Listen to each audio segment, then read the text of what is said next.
Capítulo 4. Assim que Jane e Elizabeth ficaram sós, Jane se abriu com a irmã e lhe contou que admirava o Sr. Bingley. Ele é exatamente como um rapaz deve ser, sensato, bem disposto e animado. Que modos! Tão simples e revelando uma boa educação a toda prova. E bonito, replicou Elizabeth, o que também é importante para qualquer rapaz que se preza. Fiquei muito lisonjeada quando veio me chamar para dançar pela segunda vez. Não esperava? Eu esperei por você. Mas é essa uma das diferenças entre nós. Os elogios sempre pegam você de surpresa, mas isso nunca acontece comigo. Bom, ele é mesmo simpático e dou licença para gostar dele. Já gostou de tanta gente estúpida? Oh, você que me tem uma enorme capacidade para gostar das pessoas em geral. Nunca vi mal em ninguém. Acha todo mundo bom e agradável. Nunca na minha vida ouvi criticar um ser humano. É que procuro sempre não me precipitar no juízo que faço das outras pessoas, mas sempre digo o que penso. Isso eu sei, e é isso que me espanta. Que, com o seu bom senso, possa ser tão cega para os defeitos e asneiras dos outros. Ser pura, sem nenhuma espécie de ostentação ou fim em vista, aproveitar o que há de bom numa pessoa e torná-lo ainda melhor, sem nada dizer sobre o mal. Só você é capaz. Sendo assim, também gostou das irmãs dele, não?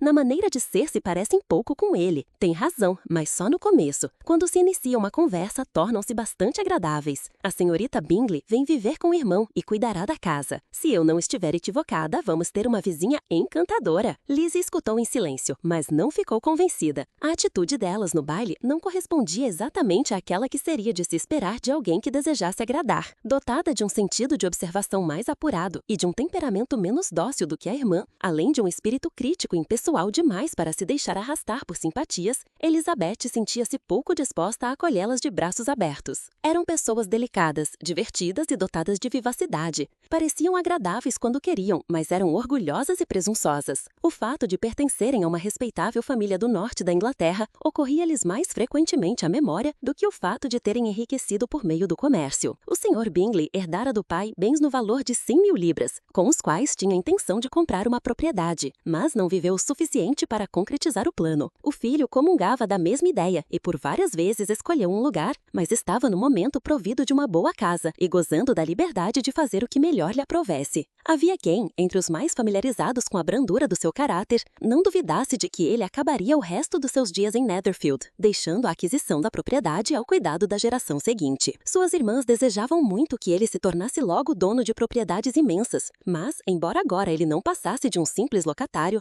a senhorita Bingley estava mais do que disposta a presidir a sua mesa, e a senhora Hurst, que se casara mais pela posição social do que pela fortuna do marido, estava disposta, sempre que isso lhe conviesse, a considerar como sua a casa do irmão. Ainda não completara 2 anos que o Sr. Bingley alcançara a maioridade, quando, por recomendação casual, se sentiu tentado a visitar a casa de Netherfield. Uma vez no local, observou a fachada, percorreu os interiores, agradou-lhe a situação e as salas principais. Ficou satisfeito com as vantagens apontadas pelo proprietário e imediatamente se decidiu. Mesmo em personalidades completamente opostas, ele tinha uma sólida amizade com Darcy. Bingley cativava Darcy com sua personalidade branda, franca e doce. Bingley tinha uma confiança inabalável na estima de Darcy e do seu juízo tinha a mais elevada opinião. Darcy o superava em inteligência. Bingley não chegava a ser bobo, mas Darcy era esperto. Era ao mesmo tempo arrogante, retraído e difícil de contentar. E seus modos, apesar de delicados, não eram atraentes. Neste aspecto, o amigo o superava. Bingley, onde quer que aparecesse, tinha certeza de agradar, enquanto Darcy estava sempre ofendendo alguém. No clube de Meryton, cada um dava a sua versão do baile. Bingley nunca encontrara pessoas tão agradáveis nem garotas mais bonitas. Todos tinham sido de uma bondade e atenção extremas com ele, e se sentiu familiarizado com toda a sala. Quanto à senhorita Bennet, não concebia anjo mais belo. Darcy, pelo contrário, apenas vera um grupo de gente de pouca beleza e elegância nula. Não sentiu o menor interesse por ninguém, tampouco recebeu atenção ou teve prazer. Reconheceu a beleza da senhorita Bennet, mas achou que ela sorria demais. A senhora Hurst e a irmã do Sr. Bingley concordaram com ele quanto a esse detalhe, não deixando, no entanto, de admirá-la e de simpatizar com ela. Consideraram-na um amor de garota, com a qual não se importariam de conviver mais. Diante disso, o irmão sentiu-se autorizado a pensar nela como bem entendesse. Capítulo 5. Perto de Longbourn, vivia uma família da qual os Bennets eram particularmente íntimas. Sir William Lucas foi outrora comerciante em Meryton, onde fizera uma fortuna razoável e recebeu título de cavaleiro.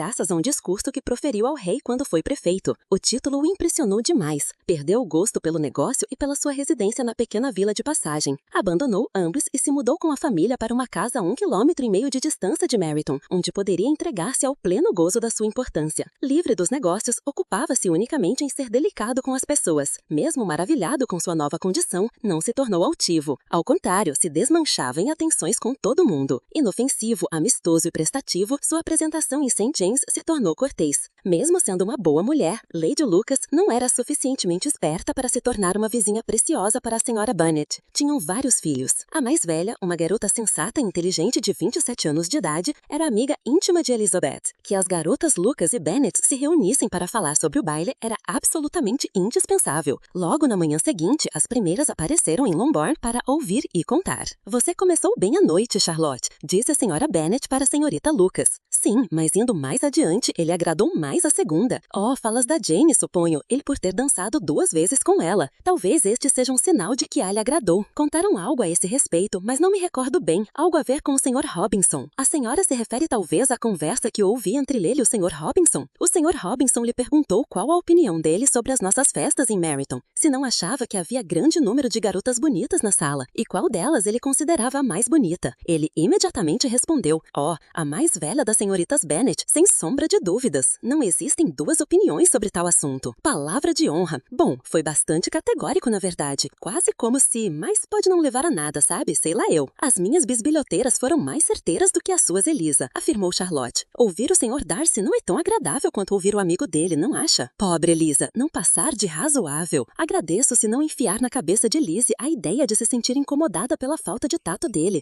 pois é uma pessoa tão desagradável que seria uma infelicidade cair nas boas graças dele. A senhora Long me contou que ele, ontem à noite, esteve sentado ao lado dela por meia hora sem nunca desgrudar os lábios. Tem certeza, mãe? Não haverá um pequeno engano?" quis dizer Jane. Seria capaz de jurar que viu o Sr. Darcy falar com ela.